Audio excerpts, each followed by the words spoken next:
રાધે રાધે મિત્રો, હું રમેશ સાસપરા. આજે આપણે વાત કરવી છે કે આપણો પુરુષાર્થ ક્યારે નિખરે, આપણો પુરુષાર્થ ક્યારે નિખરી ઉઠે. તો એમાં ભાવનગરના નરેશ મહારાજા વખતસિંહજી અને ભગવાન સ્વામિનારાયણ ભગવાન પેરેલાલ એક સમયગાળામાં થઈ ગયા. ભગવાન સ્વામિનારાયણ ભગવાનના દર્શન કરવા માટે મહારાજા વખતસિંહજી ઘણીવાર જતા.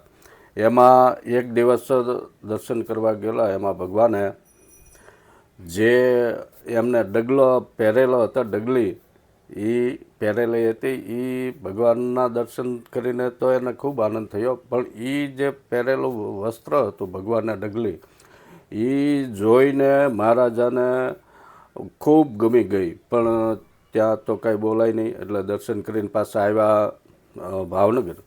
અને ભાવનગર તેમણે દરબારીઓને બોલાવ્યા અને દરબારીઓમાં વાતમાં વાત કરી કે આજે ભગવાને જે ડગલી પહેરી હતી ને એ મને બહુ ગમી ગઈ છે, એ કોણે બનાવી છે, એ તપાસ કરો. દરબારીઓ તો રાજાનો હુકમ એટલે તપાસ કરી. તો તેમાં જાણવા મળ્યું કે એક દરજી જે આપણે ભાવનગરના જ છે અને એમણે એ સીવેલી છે.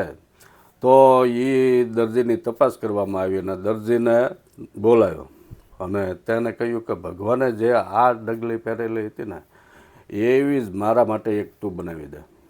તો દરજી તો મૂંઝાણો અને દરજી તો રાજા મહારાજાને ના ન પાડી કે, પણ છતાંય રડતા રડતા તેમણે મહારાજાને કહ્યું કે મહારાજા, ભગવાને જે પહેરી છે ને એવી તો નહીં જ બને, હું ડગલી બનાવી દઈશ, પણ જે મારા ભગવાને પહેરી છે એવી નહીં બનાવી દઉં. એટલે મહારાજાએ કહ્યું કે તું કારીગર છો, કલાકાર છો, એટલે તારાથી જે ભગવાન હાટું બની એવી જ મારા હાટું પણ બને, તો તું મારા હાટું બનાવી દે.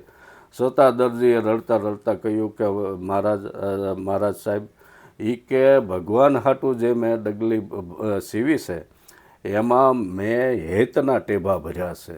એ હેતના ટેભાના કારણે એ ભગવાનની ડગલી એટલી સુંદર લાગે, એટલી બધી તમને જે ગમી ગઈ છે.